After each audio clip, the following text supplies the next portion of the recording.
Welcome to The Perfect Stool, Understanding and Healing the Gut Microbiome. This is your host, Lindsey Parsons, and today I wanted to revisit something I haven't done since the end of 2019, and that is give you an update on my gut health and my health journey, as I think it may have pieces that will speak to a lot of you, and also because I've referenced it in various podcasts up to this point, so I wanted to make sure you had it all in one cohesive whole. And I also kind of wanted to pull it all together for myself so I could make better sense of how things went downhill. But before we get into the meat of the podcast, if you're not yet following or subscribed to the show, please do that now. And if you're in iTunes and you're a lover of the show, it would be awesome if you left me a 5-star rating and review. And if you're a regular listener and your health has benefited from listening, if you'd consider a small monthly donation in Patreon, that would be awesome. I will link to all those in the show notes. Okay, so I just wanted to start by saying that this story may not be the same one you have read on my website, if you have read that, or the same one you've heard me mention in podcasts, because I got some information recently that has changed my perception of how everything came to pass. So this is my reinterpretation of events in light of that information. So that new information was that I have autoimmune IBS, which is something I found out from taking something called the ibssmart test about a month and a half ago. Thank you, ibssmart people, for the free test. They call it post-infectious IBS because it follows on a bout of food poisoning, of which I've had 3 pretty memorable in my life. But at the end of the day, it is autoimmune in nature.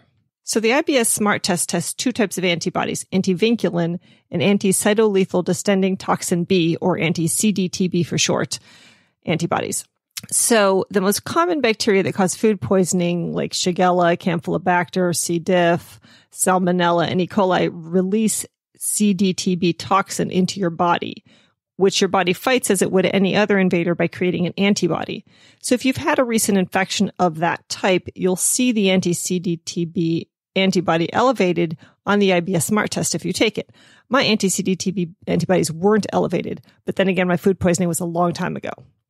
Now, vinculin is a protein in the gut that helps nerves migrate and interconnect. And as is common with most other types of autoimmunity, when you have a reaction in the body to some type of invader, you often have some other protein in the body that looks like that invader. Well, vinculin, unfortunately, looks like CDTB, which means that your body can create antibodies against vinculin as well and start attacking that. And so my antivinculin antibodies were elevated. And then the result is damage to the nerves lining your gut and or motility issues, or more specifically, improper functioning of the interstitial cells of Cajal and the migrating motor complex. So the interstitial cells of Cajal are involved in the communication between the autonomic nervous system and smooth muscles, and then injury to them can create dysrhythmias, or an abnormality in the rhythm and movement of the GI tract, a slow intestinal transit time, or gastroparesis, which means problems with the stomach emptying itself of food in a normal fashion, which can cause heartburn, nausea, vomiting, and feeling full quickly while eating. Now, the migrating motor complex is what clears food out of your small intestine, which normally happens every 1.5 to 2 hours for about 30 minutes. And during that time, you may hear your stomach gurgling, which is a good thing.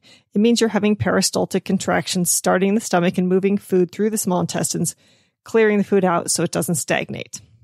So if you've ever seen a stream drying up or a stagnant pond, you know what happens. It gets covered with algae.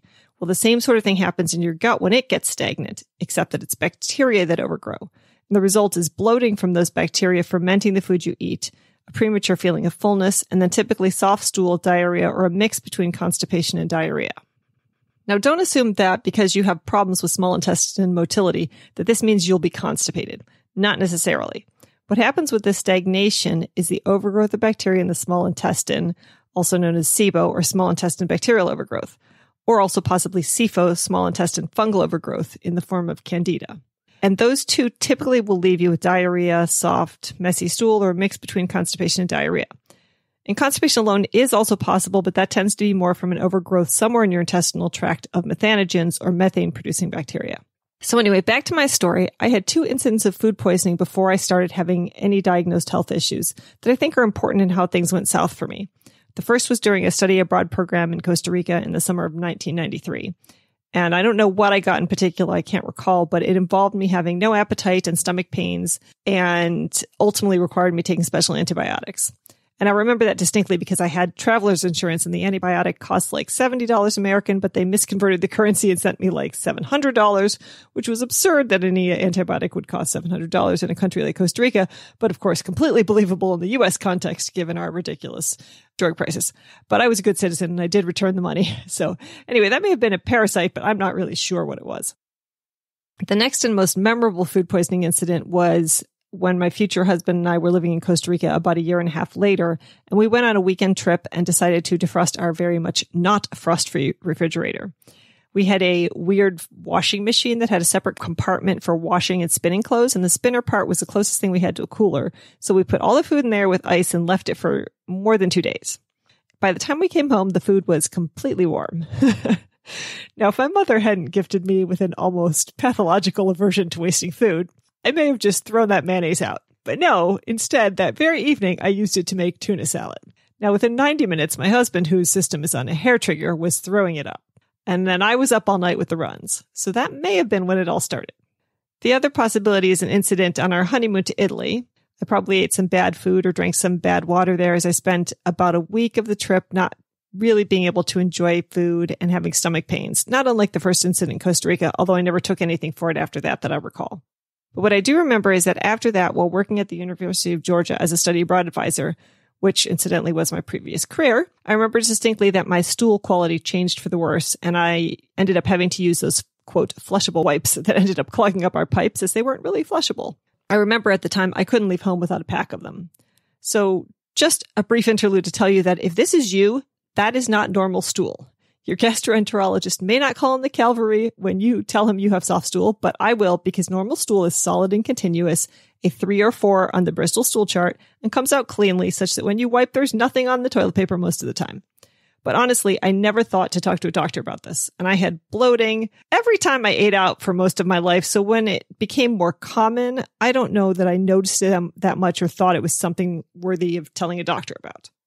Now, I just want to stop to say that the diagnosis of IBS was never given to me at any time by a doctor, and I feel a little uncomfortable owning it because I've never had diarrhea 6 times a day or accidents because I couldn't get to a toilet. But I will tell you this, when I had to go, I had to go. And that was different from my husband, who could put off going to the bathroom if he had to. But I thought that was just me and how my body worked. But now I know the difference. When I'm having an episode of SIBO, I will have urgency that gives me about 5 minutes warning, and sometimes I'll have full-on diarrhea several days in a row. But when it's under control, I can hold a bowel movement in for 30 minutes or sometimes even longer if it kind of decides to recede back in. It's not fun, but I can do it. Think about that in terms of what normal bowel function should look like. To continue my story, I was in Georgia for about 6 years, and I don't think I saw a doctor about GI issues at all. I was too busy trying to get pregnant in those latter years and experiencing infertility, which was likely related to the dysbiosis in my gut, as I believe in retrospect that I was estrogen dominant. And I was ultimately diagnosed with endometriosis, but that was long after that, and long after I had succeeded in getting pregnant and had my older son. So after Georgia, my husband and I moved to Australia. And again, I never saw anyone about my gut, but did soldier on with the bloating and the premature feelings of fullness and soft stool. I did my doctorate in education there at Griffith University in Brisbane, by the way, which was awesome. And while I was there, I did go through infertility again and was diagnosed with endometriosis and had an operation to remove it in order to try and get pregnant. And I did get pregnant, but ultimately lost my baby at 10 and a half weeks, which is why I did end up adopting my second son from Thailand. So after about 3.25 years, we came back to the U.S. and ultimately we moved to Tallahassee, Florida, where we lived for 5 years. And again, I never really saw anybody about all this. I kind of ate everything, never really changed my diet. I did just take lactose digestion tablets when I ate dairy from about age 22 or so on, as I realized I was lactose intolerant, and kind of racked up most of my symptoms to that. And I did have GERD or gastroesophageal reflux disease, and I took omeprazole for like 10 years. So that may be a contributing factor also in things going downhill, but I can't be sure of that. So after being in Tallahassee for about 5 years, we moved to Washington, D.C. And soon after arriving, the doctor noted that I had what felt like an enlarged thyroid, and I also showed low levels of platelets on a blood test. They may have been just below normal. I'm not sure, but I think I may also have been having symptoms of B12 deficiency, which was tingling in my extremities. So she sent me to an endocrinologist and a hematologist. The endocrinologist did an ultrasound and diagnosed me with Hashimoto's thyroiditis from the damage to my thyroid that could be seen on the ultrasound, which is an autoimmune thyroid disease. And at that point, I was not hypothyroid. My TSH levels were normal, but my thyroid globulin antibodies were elevated. And by the way, if you've only had your thyroid peroxidase antibodies tested and you're hypothyroid and you suspect you may have Hashimoto's, make sure you get your thyroid globulin antibodies tested too, as my thyroid peroxidase antibodies were never elevated, although I have heard that those tend to elevate first. Then after I saw the hematologist, he diagnosed me with ITP, which is an autoimmune condition where your body attacks its platelets because of elevated antibodies and low platelet levels. And he also diagnosed me with pernicious anemia, which is the autoimmune attack on the cells lining the stomach that help produce something called intrinsic factor, which helps you absorb B12. Now, the cells lining the stomach are called parietal cells. And because I had low levels of B12, and then originally the parietal cell antibodies and intrinsic factor antibodies were elevated, he gave me that diagnosis. But in my most recent visit to a hematologist, I have found out that my platelet levels weren't really that low to begin with, and that the antibodies they thought related to ITP no longer are considered accurate for that. So that doctor has told me he thinks I never had ITP. So who knows if I ever had it or not. But for sure, at one point, I did have elevated parietal cell antibodies and intrinsic factor antibodies, which meant I couldn't absorb B12 in my stomach and had to either get B12 shots or use sublinguals. Now, in theory, this pernicious anemia is not a reversible condition, other than through getting regular B12 injections. Now, I only ever had one injection, and I've used sublingual B12, and I have progressively healed my gut. And I just had both the parietal cell antibodies and intrinsic factor antibodies tested, and both were negative. So there, medical establishment. And my Hashimoto's antibodies have been normal in my last 2 blood tests. So 3 autoimmune diseases down, 1 to go. So anyway, now that I know that the SIBO was autoimmune in nature, I might rethink the role of antibiotics in my disease process. Well, I do think it's best to avoid them whenever possible. I had a couple of rounds of Cipro 1 year before my diagnoses. And honestly, each time I took it, my stool got solid and I actually felt better gut-wise because it was killing the bacteria. I didn't make the connection at the time, nor did the doctor I saw and eventually and talked to about it. But I didn't feel worse on antibiotics. Now, it's possible they were also bringing up my candida levels because when I did ultimately take an organic acids test, I did have 2 elevated fungal markers. But I don't see the antibiotics as a primary causative factor for me, but who knows?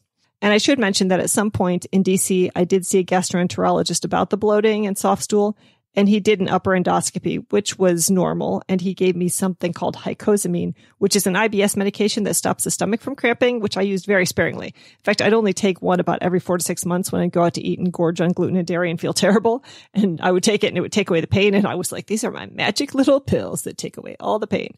But I only finished 1 month's prescription like 2 months ago, and it was like 5 years old. So I was very, very sparing in my use of prescription meds other than the acid reflux meds, which I eventually went off after I stopped eating dairy. And that kind of took care of the main symptom of my reflux was a chronic cough. And then the other thing I'm rethinking is how the Hashimoto's came to pass. I'm thinking that it was most likely the SIBO that caused leaky gut, as gut infections tend to do, that led to the Hashimoto's. Hashimoto's is often attributed to molecular mimicry involving the body attacking your thyroid because it looks like gliadin, which is one of the proteins in gluten. And there's also a strong correlation between Hashimoto's and pernicious anemia, with Hashimoto's often preceding pernicious anemia. So I'm thinking that the food poisoning may have been at the root of all of this.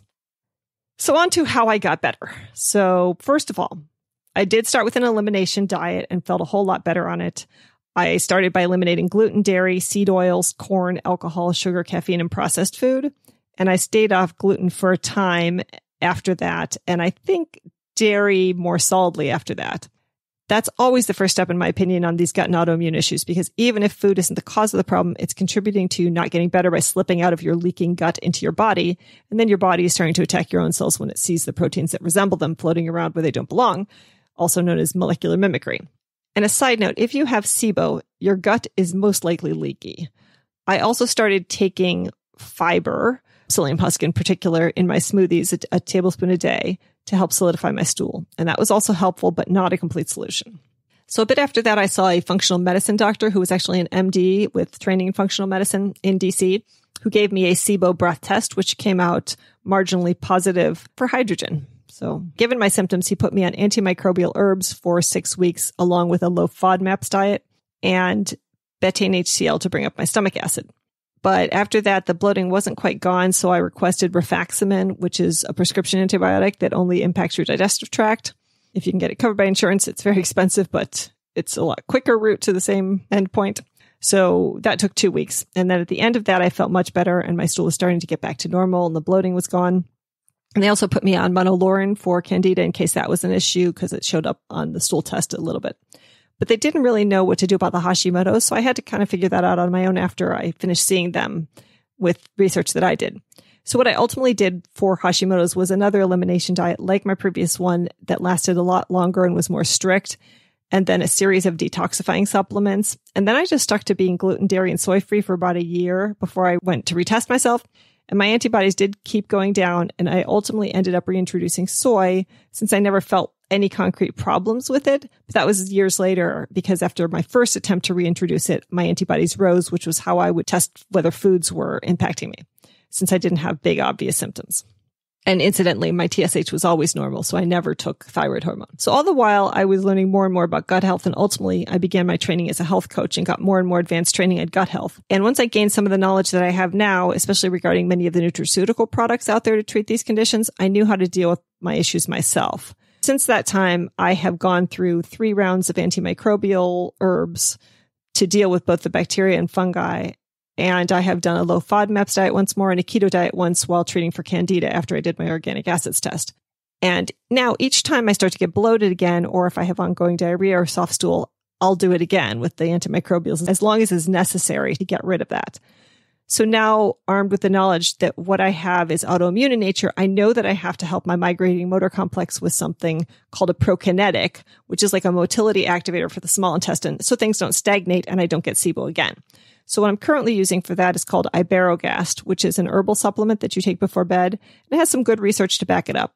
I'm also using butyrate because I have done stool tests showing an elevated level of proteobacteria, and because it works beautifully to firm up the stool by slowing motility in the large intestine and promoting a hypoxic or oxygen-free environment in the colon, which will favor the anaerobic bacteria that produce butyrate, which feeds the cells lining your colon and helps that mucus layer be healthy, rather than the facultative anaerobic bacteria like the pro-inflammatory proteobacteria that I have overgrown. I like the form of butyrate called tributrin, as the pills are higher dose and smaller to swallow. I'll link to that in the show notes. I went up to 3 pills a day for a while, and when my stool started to turn into rabbit pellets, I backed down to 3 once a day and then 2 once a day, and I just keep adjusting based on my stool quality. Another good butyrate option is called probutyrate, which you can find in my full script dispensary, and it is less expensive than tributrin, but lower dose per capsule, so you may have to take more, like 3 to 4 pills per dose once or twice a day. The same company also makes something called Aurex, A-U-R-X, it is, which is a powdered butyrate supplement. You know, if you have a kid who's dealing with this, so it can be mixed in applesauce or if you aren't good at taking pills. And that's also available in my full script dispensary. And note that these forms of butyrate are different from the less expensive sodium butyrate supplements, which may not make it to the large intestine and have the same effect on stool quality and gut hypoxia. I've also been taking digestive enzymes, partly because someone sent them to me for free, and partly because after talking to the guest who sent them to me, who'll be on my podcast in episode 58, I realized that the more quickly I can digest and absorb my food, the less there is for the bacteria to ferment, even if my pancreatic enzymes are normal, and that's not an issue. It's just a matter of getting that food digested and absorbed as quickly as possible. So with all of that, I have been consistently enjoying perfect stool lately, which makes me very happy. It's funny how something like that could matter so much, but for me, it just reflects what's working in my body, and it's like another vital sign. So it is important. So anyway, I hope that sharing my health journey will help some of you. And if you've been hacking at your health problems and haven't been able to get to a place of wellness, or all of this seems like a bit too much to you, and you need some professional guidance, I'm happy to offer a free 30-minute breakthrough session to any of you kind listeners. I can listen to what you've been going through and let you know if I think I can help you. I have a 5-appointment gut healing program that may be right for you. I also offer single appointments. So links for all of those, the breakthrough session or setting up a single appointment are in the show notes. And if you want to connect with me otherwise, you can email me at lindsey@highdeserthealthcoaching.com. That's Lindsey with an EY. You can join my gut healing Facebook group, follow my High Desert Health Facebook page, or find me on any of the other major social media outlets, but I'm a little bit less active in those. And there are links for all that in the show notes. Thanks for listening today, and here's wishing you all the perfect stool.